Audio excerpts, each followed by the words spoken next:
tahan sampai dengan 6 jam, sampai dengan 7 jam, 8 jam gitu ya. Untung kita laki-laki lebih panjang ya daripada perempuan, artinya nampungnya pun juga masih lebih kuat daripada perempuan gitu.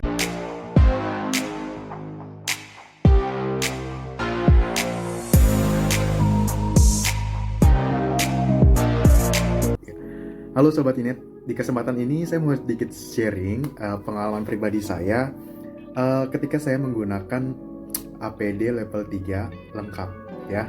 Jadi saya belum sempat cerita sharing, dan saya yakin sebetulnya teman-teman Sobat Inet juga sudah pernah tahu, pernah mendengar, pernah melihat gitu ya. Tapi ini saya sharing bagaimana pengalaman saya menggunakan APD level 3 lengkap gitu.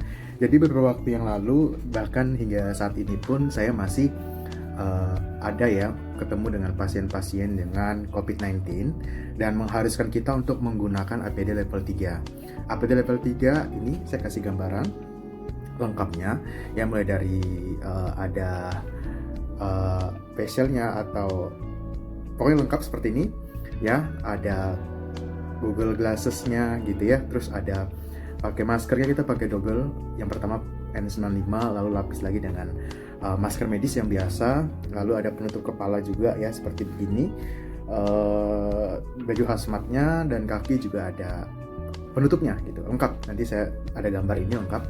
Nah, jadi waktu itu saya harus jaga dengan durasi 12 jam, dan waktu itu karena memang perdana sekali saya ngejaga banget gitu, jangan sampai saya itu dehidrasi, jangan sampai saya itu imunitasnya nggak bagus gara-gara intake saya, pemasukan saya kurang gitu. Jadi malam sebelum dinas itu saya tuh banyakin minum juga, terus saya banyakin suplemen vitamin juga gitu ya, makan yang ya bagus lah, susu gitu ya. Tapi setelah memulai, ini saya nggak cerita tentang bagaimana pasangnya menggunakan APD tersebut.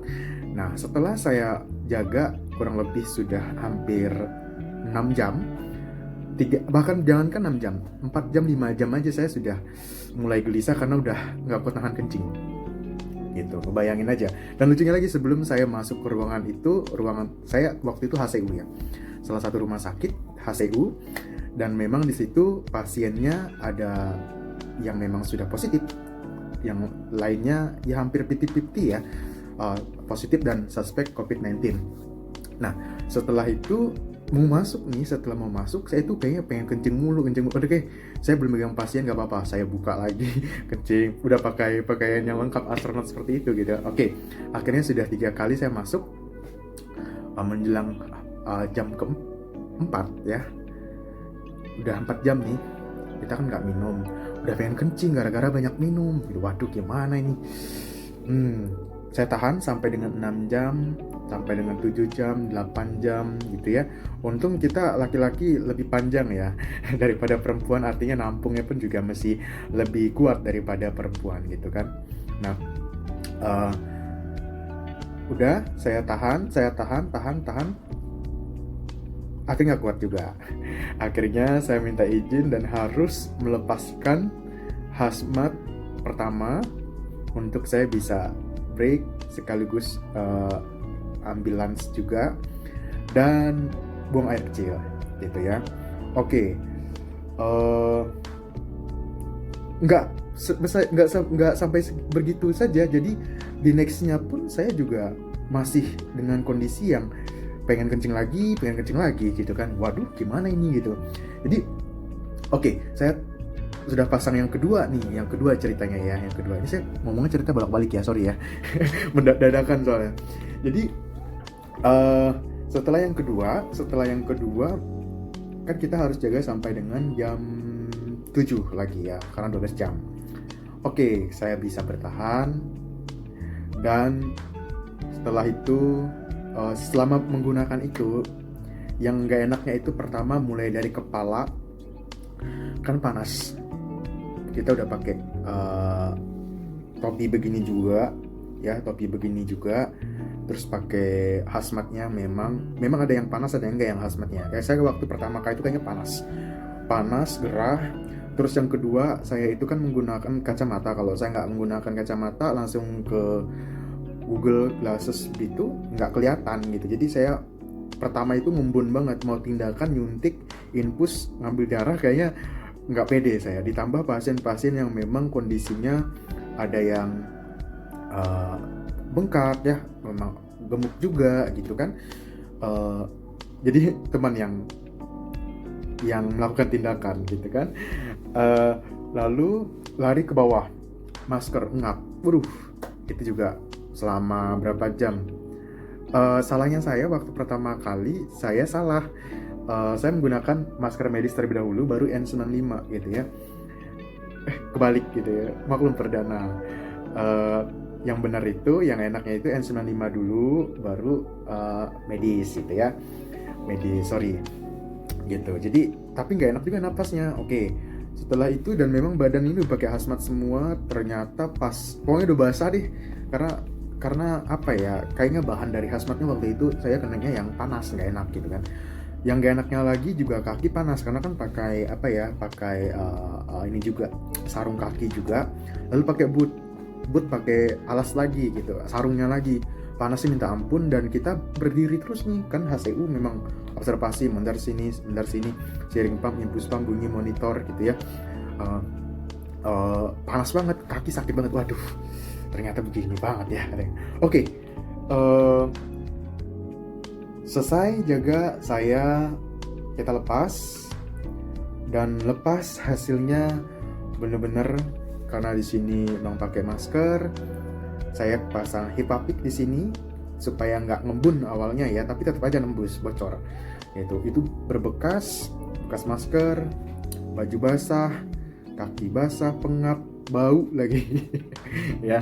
Aduh gitu ternyata gitu. Jadi wow gitu ya. Jadi kalau dilihat aja udah sebetulnya udah nggak enak gitu ya. Pakai masker satu aja, ini aja mungkin kita udah nggak suka gitu ya, yang biasa gitu, atau kain aja udah nggak suka gitu ya. Apalagi dengan lengkap seperti itu, waduh. Tapi saya sangat bersyukur sekali punya kesempatan itu, karena saya bisa tahu bagaimana pengorbanan, bagaimana perjuangan dari rekan-rekan tenaga medis, tenaga kesehatan yang berjuang untuk memberikan pelayanan. Jadi ayo kita melihat kondisi saat ini yang terus meningkat juga kasus kematian pada tenaga medis, tenaga kesehatan khususnya.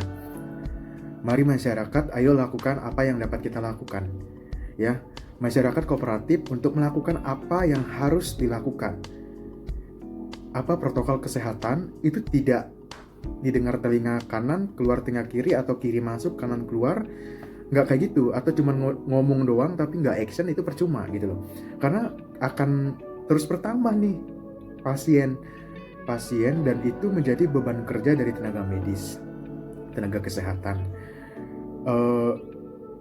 Janganlah kita jadi orang yang egois. Mungkin saya juga jadi orang yang apa ya, sempat berpikir cuek,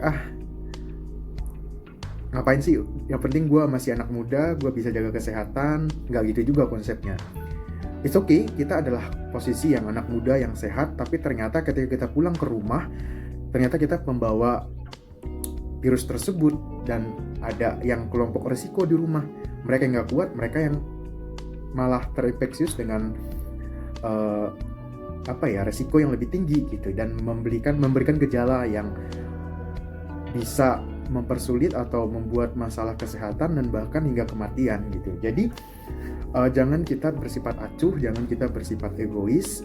Ayo sama-sama kita lihat kembali apa sih yang menjadikan kita saat ini. Kita pasti sama-sama ingin keluar dari kondisi yang saat ini memang tidak penuh pasti. Kapan kita bisa keluar dari kondisi seperti ini? Caranya adalah dengan kita terus kooperatif untuk melakukan protokol kesehatan. Dan kita yang sudah memahami hal itu, jangan berhenti. Lakukan untuk mengedukasi, menegur, mengingat kembali orang di sekitar kita yang mungkin sudah lelah, mungkin sudah cuek, mungkin sudah lupa, mungkin sudah mengabaikan perihal hal tersebut. Jadilah kita seorang edukator yang dapat memberikan dampak positif lebih lagi untuk masyarakat lingkungan sekitar kita. Oke, thank you. Jangan lupa untuk di like, share, dan subscribe YouTube channel ini agar berkembang lebih baik lagi. Ya, terima kasih.